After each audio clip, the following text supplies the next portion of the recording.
क्या उत्तर प्रदेश के अंदर मदरसे बंद होने वाले हैं? हाल ही में सुप्रीम कोर्ट का एक बहुत ही इंपॉर्टेंट जजमेंट आया है जिसने इलाहाबाद हाई कोर्ट के जजमेंट पर फिलहाल के लिए रोक लगा दी है। यह जजमेंट यूपी एजुकेशन मदरसा एक्ट को अनकॉन्स्टिट्यूशनल डिक्लेयर करने से रिलेटेड है। आज इस वीडियो के अंदर हम यह समझने की कोशिश करेंगे कि आखिर एक्चुअल मुद्दा क्या है और यह मदरसों के ऊपर बैन लगने का जिक्र जो हो रहा है, आखिर यह मुद्दा उठा कहां से और अभी यह किस स्टेज तक पहुंच चुका है। चलिए शुरू करते हैं। अगर देखा जाए, सुप्रीम कोर्ट का 22 अक्टूबर को एक जजमेंट आया है जिसने 22 मार्च के इलाहाबाद हाई कोर्ट के जजमेंट पर फिलहाल के लिए टेम्पररीली रोक लगा दी है। 22 मार्च 2024 को इलाहाबाद हाई कोर्ट ने डिक्लेयर किया था कि यूपी मदरसा एजुकेशन एक्ट अनकॉन्स्टिट्यूशनल है और जो प्रिंसिपल ऑफ सेक्युलरिज्म है, जो हम अपने आप को एक सेक्युलर कंट्री बोलते हैं, उस प्रिंसिपल को वायलेट करता है, जिसकी वजह से स्टेट गवर्नमेंट को यह ऑर्डर दिए गए थे कि जितने भी बच्चे मदरसे के अंदर पढ़ रहे हैं उन्हें रेगुलर स्कूल में शिफ्ट किया जाए। अब यह फैसला इस जजमेंट के बाद यह अपील की जाती है सुप्रीम कोर्ट में और सुप्रीम कोर्ट ने फिलहाल के लिए इस पर अभी कोई फैसला सुनाने से इनकार कर दिया है और अभी जो 22 मार्च को इलाहाबाद हाई कोर्ट का जजमेंट था उस पर भी रोक लगा दी गई है। मुद्दा कुछ इस तरीके से है कि सुप्रीम कोर्ट ने अपना डिसीजन रिजर्व किया है फिलहाल के लिए कि इमीडिएटली वो इस चीज पे फैसला नहीं देना चाहते हैं और जो इलाहाबाद हाई कोर्ट का जजमेंट है उस पर थोड़े टाइम के लिए रोक लगाई जाए। जो उन्होंने 2004 का उत्तर प्रदेश लॉ जो है रिलेटेड टू मदरसा, उसे जो अनकॉन्स्टिट्यूशनल डिक्लेयर किया है सेक्युलरिज्म का वायलेशन बताते हुए, इस फैसले को सुप्रीम कोर्ट कुछ टाइम में फाइनलाइज करेगी। तब तक के लिए उस हाई कोर्ट के फैसले पर रोक लगाई गई है। आगे बढ़ते हैं, मदरसा को समझने की कोशिश करते हैं, बैकग्राउंड समझने की कोशिश करते हैं कि आखिर मुद्दा क्या है, इशू क्या है। समझने की कोशिश कीजिए कि हाई कोर्ट ने मार्च में UP board of Madrasa education act को अनकॉन्स्टिट्यूशनल डिक्लेयर करा और यह ऑर्डर किया गया कि जितने भी इलीगल मदरसाज हैं, जो अनरजिस्टर्ड मदरसे हैं, उनको बंद किया जाए और उनके स्टूडेंट्स को इंटीग्रेट किया जाए जो स्टेट गवर्नमेंट द्वारा बाकी स्कूल्स चलाए जा रहे हैं उनके साथ। सुप्रीम कोर्ट इससे एग्री नहीं करता है। सुप्रीम कोर्ट का फिलहाल जो फैसला आया है उन्होंने इससे डिसएग्री किया है, इलाहाबाद हाई कोर्ट के फैसले से इनकार किया है, उसके साथ अलाइन करने से मना किया है और उन्होंने बोला है कि जो हाई कोर्ट का डिसीजन है इसकी अभी कोई जरूरत नहीं थी और ये जो रीलोकेशन की बात चल रही है कि मदरसे से बच्चों को रेगुलर स्कूल्स में शिफ्ट किया जाएगा, फिलहाल के लिए इस बात पर रोक लगा दी है। यह फैसला दिया गया है chief justice of India D Y Chandrachud द्वारा, एक बेंच द्वारा, जो जिसको लीड कर रहे थे, जिसको हेड कर रहे थे डीवाई चंद्रचूड़। उन्होंने इस एक्ट को रिव्यू किया और बोला कि यह एक्ट रेगुलेटरी पर्पसेस के लिए है और किसी भी तरीके से हाई कोर्ट का जो व्यू है, हाई कोर्ट का जो नजरिया है इस एक्ट को लेके कि स्टेट फंडेड इंस्टीट्यूशंस में जिन इंस्टीट्यूशंस में स्टेट पैसा देता है, सरकार पैसा देती है, उसमें रिलीजियस एजुकेशन प्रोवाइड नहीं की जा सकती, कहीं ना कहीं वो सही नहीं है। मतलब स्टेट फंडेड इंस्टीट्यूशंस में भी आप रिलीजियस एजुकेशन प्रोवाइड कर सकते हो। इसको फाइनलाइज करने के लिए अपने फैसले को का बेसिस बताने के लिए सुप्रीम कोर्ट ने रेफरेंस में लिया 2002 के एक जजमेंट को, जिसके अंदर यह बोला गया कि रिलीजियस इंस्ट्रक्शंस जो दिए जाते हैं किसी भी इंस्टीट्यूट के अंदर, उसे सेक्युलरिज्म का वायलेशन नहीं माना जा सकता और कभी कभी यह बोला जा सकता है कि जो आप ये जो बोल रहे हैं कि 2004 का एक्ट वायलेट कर रहा है इस चीज को, पूरी तरीके से ये सॉल्यूशन नहीं है या प्रॉब्लम को एड्रेस नहीं कर पाएगा। आसान भाषा में 2002 के जजमेंट के हिसाब से आप रिलीजियस इंस्ट्रक्शंस को डिफाइन करने की कोशिश करी सुप्रीम कोर्ट ने और हाई कोर्ट के फैसले को नलिफाई करते हुए बोला कि जो आप बोल रहे हो कि 2004 का जो मदरसा एजुकेशन एक्ट है, इसको नलिफाई करने से, इसको डिस्कार्ड करने से प्रॉब्लम सॉल्व हो जाएगी, तो ये आधा अधूरा जजमेंट है, इससे सॉल्यूशन नहीं मिलेगा। और हम ये बोलना चाहते हैं कि सेक्युलर और रिलीजियस एजुकेशन दोनों साथ में चलें तो उसके लिए आपको और कई फैसले लेने पड़ेंगे। केवल एक रिलीजियस इंस्टीट्यूशन को बंद करने से इस चीज का जजमेंट या इस चीज का सॉल्यूशन नहीं मिलने वाला है। आगे देखते हैं, अगर ये Uttar Pradesh board of Madrasa education act के बारे में देखा जाए, आखिर ये एक्ट है क्या और किस बारे में बात कर रहा है। ये एक्ट का मेन एम है जिससे वो रेगुलेट कर सकें और गवर्न कर सकें कि जितने भी मदरसे हैं जो उत्तर प्रदेश के अंदर फंक्शन कर रहे हैं वो किस तरीके से फंक्शन कर रहे हैं, उनको रेगुलेट कैसे किया जा सकता है, उनको गवर्न कैसे किया जा सकता है। ये एक फ्रेमवर्क प्रोवाइड करता है एक्ट, जिससे मदरसों का एस्टेब्लिशमेंट किया जा सकता है, उनको रिकॉग्निशन प्रोवाइड किया जा सकता है उनका करिकुलम सेट किया जा सकता है कि क्या पढ़ाया जाएगा, क्या नहीं पढ़ाया जाएगा, और साथ ही साथ उनकी एडमिनिस्ट्रेशन किस तरीके से की जाए अक्रॉस द उत्तर प्रदेश, वो भी इस एक्ट में ही देखने को मिल रहा है।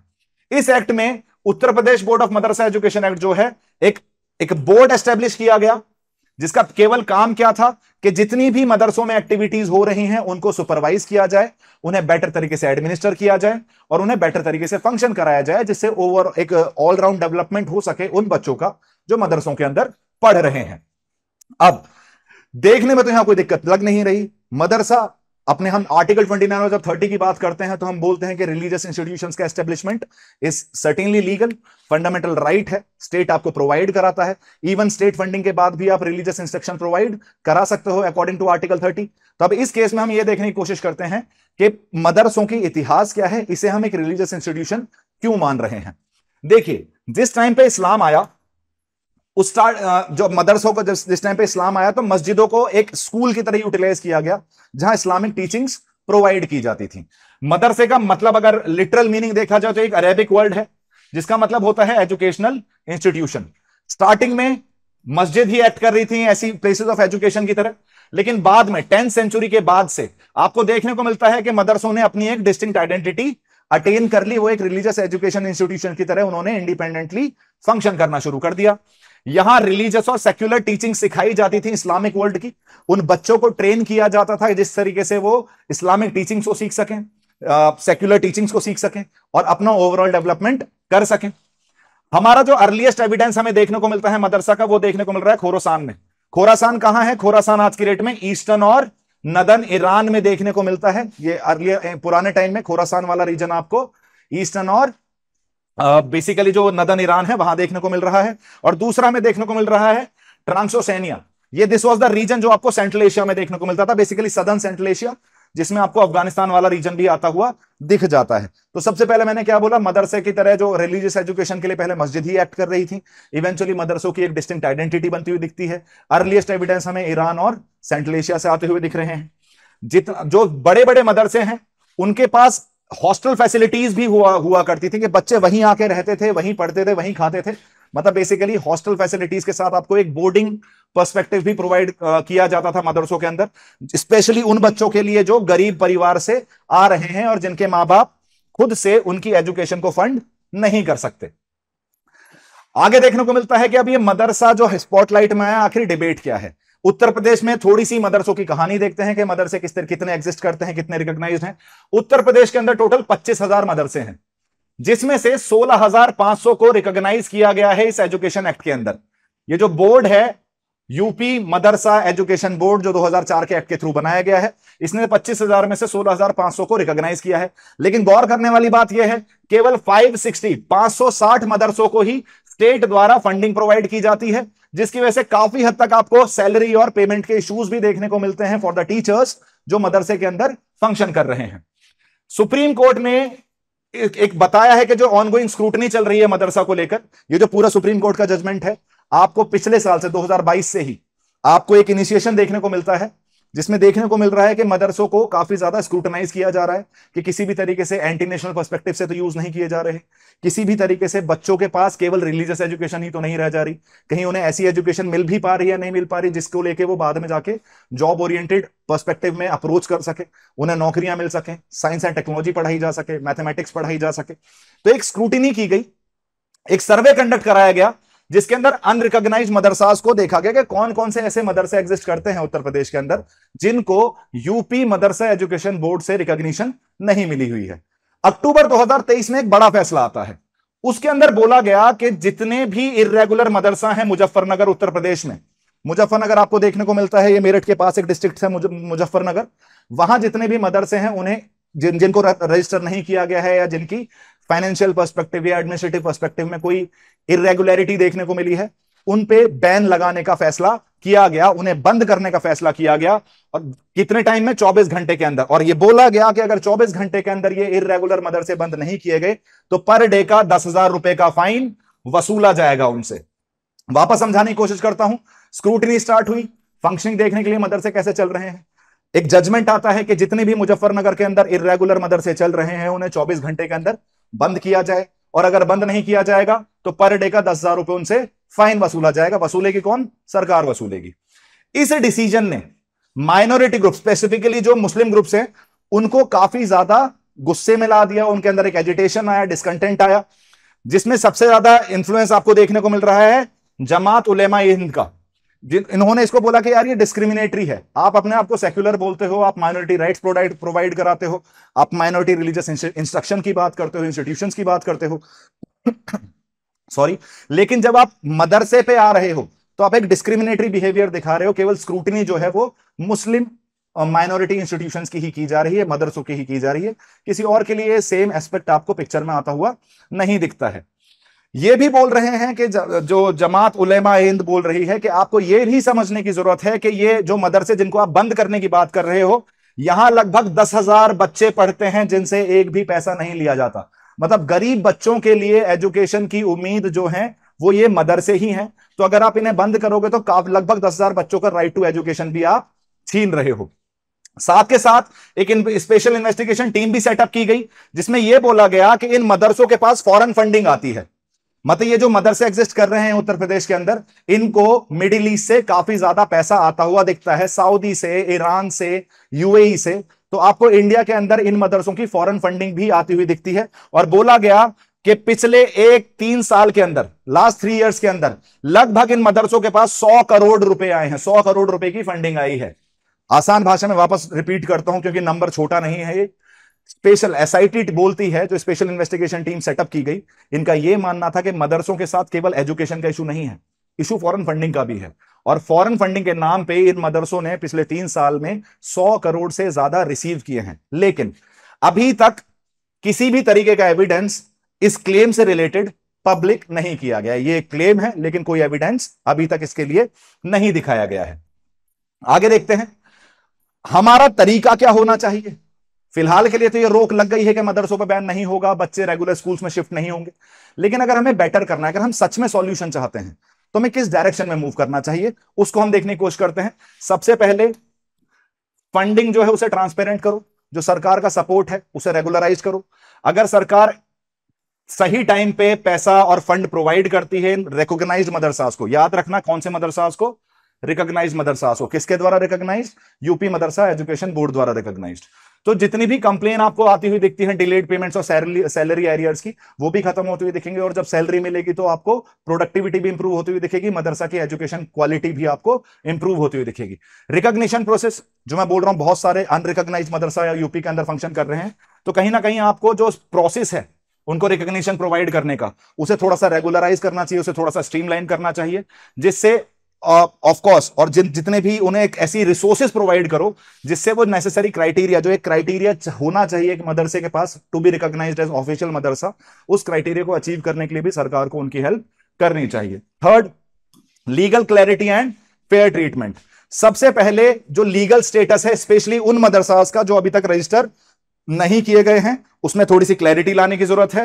एक रीजनेबल टाइम फ्रेम प्रोवाइड करो, उन्हें समय प्रोवाइड करो जिससे वो जितने भी रेगुलेशंस हैं उनके साथ कंप्लाई कर सकें। मतलब जितने भी रेगुलेशंस उनसे फॉलो करने के लिए बोला जा रहा है, उन्हें थोड़ा सा समय प्रोवाइड करो कि this is the time period, इतने टाइम्स में आप ये सारे क्राइटेरिया फुलफिल कर दो, और सरकार आपको वो क्राइटेरिया फुलफिल करने में असिस्ट करेगी। इससे 2 फायदे होंगे। एक तो आप रिकॉग्नाइज्ड मदरसे के नंबर बढ़ा पाओगे, दूसरी चीज अगर वो रिकॉग्नाइज्ड है तो उनमें कितना पैसा आ रहा है, कितना पैसा जा रहा है, उसको आप बेटर तरीके से रेगुलेट कर पाओगे। जितने ज्यादा अनरिकॉग्नाइज्ड और इररेगुलर मदरसे फंक्शन करेंगे उत्तर प्रदेश में, उतना ज्यादा फॉरेन फंडिंग का इशू, उतना ज्यादा जो बाकी रिलीजियस इश्यूज आपको देखने को मिलते हैं मदरसे से रिलेटेड, वो खत्म होते हुए दिख सकते हैं। तो रेदर देन मदरसों को बंद करने की जगह आपको उन्हें रेगुलराइज्ड और स्ट्रीमलाइन करने की जरूरत है। एजुकेशन जो प्रोवाइड की जा रही है वहां, उसको इंप्रूव करने की जरूरत है। आपको यह भी मेक श्योर करना है कि वहां जो बच्चे वहां से पढ़ के बाहर निकल रहे हैं, वो जब बाहरी दुनिया में जाएं तो उनके पास इतनी कैपेबिलिटी हो कि वो अपनी प्रॉब्लम्स को खुद टैकल कर पाए, अपने लिए पैसा कमा पाए, अपने परिवार को पाल पाए। वो कैसा कब हो सकता है? जब आप एक ऐसी एजुकेशन प्रोवाइड करो जो उनके ऑलराउंड डेवलपमेंट में हेल्प करे। तो सर्टेनली हमें ऐसे मदरसा के टीचर्स को की क्वालिटी इंप्रूव करनी चाहिए, उनको ट्रेनिंग प्रोवाइड करानी चाहिए। रिसेंटली योगी सरकार का एक ऑर्डर भी आया था कि आपको टीजीटी, मतलब जो यूपी टेट होता है, वो क्लियर करना जरूरी है। टीचिंग एलिजिबिलिटी टेस्ट जो है उत्तर प्रदेश में टीचर की रिक्रूटमेंट के लिए, मदरसे में रिक्रूटमेंट के लिए भी आपको टीजीटी पीजीटी होना पड़ेगा, अदरवाइज आप मदरसे में नहीं पढ़ा सकते। This was a good initiative, जिससे हम वेल राउंडेड एजुकेशन प्रोवाइड कर सकते हैं। कहां? मदरसों के अंदर भी। जितने भी फंडिंग क्लेम्स आ रहे हैं, जो बोला जा रहा है कि इरेगुलराइज फंडिंग मदरसों के पास आ रही है, उसमें आपको कहीं ना कहीं ट्रांसपेरेंट इन्वेस्टिगेशन कंडक्ट कराने की जरूरत है, जिससे ये फॉरेन फंडिंग के जो क्लेम्स हैं मदरसा के ऊपर, इन्हें पब्लिक में लाया जा सके, जिससे जो प्रोसेस फॉलो किया जा रहा है by the Uttar Pradesh government और बाय आवर जुडिशरी, इस पे थोड़ा सा भरोसा बढ़े। आप कह रहे हो कि 100 करोड़ की फॉरेन फंडिंग आई है, लेकिन अगर आप उसे पब्लिक नहीं करोगे तो ये एक प्रोपेगेंडा और एजेंडा की तरह दिखेगा। तो सबसे पहला पर्सपेक्टिव है, अगर फॉरेन फंडिंग आ रही है तो उस क्लेम को पब्लिक के सामने रखो, बताओ कहां कहां से आ रही है और कितने अमाउंट से आ रही है और कब से आ रही है। तो सर्टेनली उससे आपका जो पब्लिक का ट्रस्ट है वो सरकार के ऊपर बढ़ता हुआ दिखेगा। और दूसरी चीज, हम तो पॉपुलर सोवरेनिटी हैं, चलते ही लोगों के ऊपर हैं, we the people, by the people, for the people, right. हमारी शुरुआत ही प्रीएम्बल की कैसी हुई? We the people. तो लोगों का ट्रस्ट गेन करना बहुत जरूरी है। आप जो भी करना चाह रहे हो सकता है आपका इंटेंशन अच्छा हो, लेकिन लोगों को बिना इन्वॉल्व करे आप उस काम को आगे नहीं बढ़ा सकते।